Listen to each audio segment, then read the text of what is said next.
This is definitely raw and uncut, okay? I am Lady-elect Ashley. I'm outside walking, but I want to talk about something that I was just kind of rolling over in my head, in my heart, in my spirit. My question is, it's not me, but it's someone that I know, someone that I love, and I'm just trying to understand, okay? Here's the situation. What I don't understand is how can you give your whole life, 40, 50, 60 years to a church, an organization, a business, okay? You abandon your family, and the only thing you live for is the church, okay? The only thing you live for is the church. Your family calls you and asks you to, can you babysit? Can you do this? No, I gotta do this at the church. No, I gotta do this at the church. And no, I gotta do this at the church. But every month, your light bill needs to be paid. Your rent needs to be paid. Your car note needs to be paid. Because you have given all of this money to this church, this organization, this 501c3 business, and they are nowhere to be found when you need help. Now, you've served this same church, this same district, this same denomination for 40, 50, 60 years. But the moment you are in need, there's nobody, no one, nowhere to be found. But you have labored, you've sat at hospitals, you've stayed at people's houses, you've driven hours to go see people that right now in your crisis, in your moment of need, are nowhere to be found. But when they called you was at their beck and call. But when your family called, it was always, I got to do this for the church. I got to speak, I got to talk, I got to do this for the church, I got to help the church. Where's the church now? That's my question. Don't go to your family. Don't come to family now because the church done turned their back on you. The church has showed you who they really are because you are too prideful to even go ask. That's how. If you have been at a church for 40, 50, 60, 70 years and you're afraid to ask for help, there's a problem there. There is a real psychological problem. But it's not. It's spiritual bondage is what it is. If we're being 100% honest. It's spiritual bondage. That's exactly what religion is. Spiritual bondage. And I'm pissed off because people literally have served, have volunteered, given their hard-earned money, time, gifts. And now, when they are in crisis mode, everybody has a blind eye, or you're talking about them, people talking about you, people not helping you. Come on, make that make sense.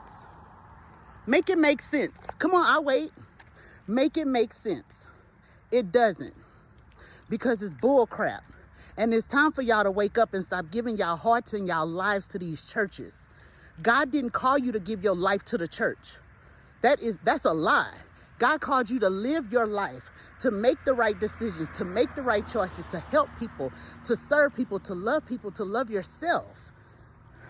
God didn't make the church for you to give all your money to so everybody else can live better and you struggling. You don't have no lights, you ain't got no gas, you ain't got no... Come on, that don't even make sense. But you give your whole tithe. You faithfully pay them tithes. Tithes my butt. I haven't paid a tithe, I don't know in how long, and I'm still blessed. Highly favored, divinely favored. So don't tell me it's the tithe. It's not the tithe. It's belief. It's not the tithe. It's belief. It's the belief that's attached to the tithe. That's why you get reciprocity. It's because your belief system. Tithes just ain't magical. No, it doesn't work like that.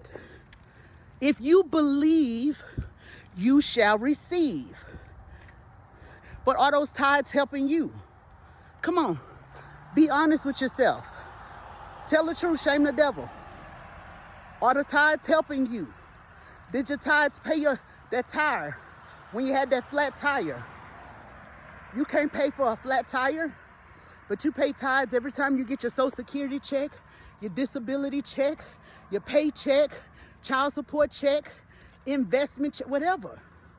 Come on, you gotta wake up. Y'all gotta wake up. It's time to wake up. You're being hustled. You're being hustled. You're being hustled. Okay? Put your money in growing ground. There are organizations that are really doing the work, that's really helping people, that's really serving people. Stop putting all your money in the church. I'm so highly pissed right now because it's ridiculous. Somebody got to talk about it. And church hurt is real. I've been there, done that, got delivered and healed and moved on. So I could speak about it because I have lived experience with the church. Me and the church don't have no beef no more. I forgave it, forgave the hurt, all of that. But what makes me mad is that crap is still going on 10 years later, 50 years later, 100 years later. Listen, these churches gonna be around when you long and gone. Long gone, grown and gone. And what you do? You pass it right on to your family. Keep going to church, keep doing this, and then your family end up in the same cycle as you. Struggling, busted, broken, disgusted, depressed, don't know how to talk to God. Will you pray for me? No, I ain't praying for you. Pray, decree and declare yourself. I don't pray. Praying is begging. Look it up. To pray, the etymology is to beg. Why are you begging? You decree and you declare, and it shall be so. That is what the principle says. You shall decree a thing, and it shall be established for you. Come on, I'm in there. I believe it's Job 27:28. I could be off. I don't know because I don't read the Bible like that no more. But I'm telling you, it's in there. Type it in Google. We don't need the reference. All you need is the principle. Forget who said it. All you need to know is the principle that if you decree a thing, it shall be established. All right? Yeah. This mess gotta stop. Like, y'all gotta wake up and grow up. Y'all gotta take the scales, remove the blinders, ask God to show you the truth so you can be set free. Because I'm sorry, majority of these churches are for influencing, scamming, and taking money. I don't care what y'all say. Believe what you want, and I'm gonna believe what I believe, okay? Because it's been a lived experience for me. And I'll tell you this, somebody asked me the other day, you been to church? No, for what? You still struggling in the church. And you've been in the church for 40 years. No, I'm not going to church for what? You complaining about your church. Why would I go to your church? Come on, make it make sense. Y'all act like these churches are cults. That's it, they're cults to get your cash, okay? Cults of cash, that's what they are. They're about influencing cash, who got the best gift, so they can prostitute the gift instead of helping people create businesses with their gifts so that they can get out of poverty, get out of bondage, create a life for themselves, leave a legacy. But no, y'all pastors want all the money in the church so you can live your fancy life. Yep, I said it. I don't care either, because it's the truth. And the thing about it, if you get mad, that's on you. You still stuck. You still asleep. Because everything I done said was the God honest truth. And you know it. You just don't want to accept it. That's all. All right. Less than 10 minutes. Y'all have a good day. Bye.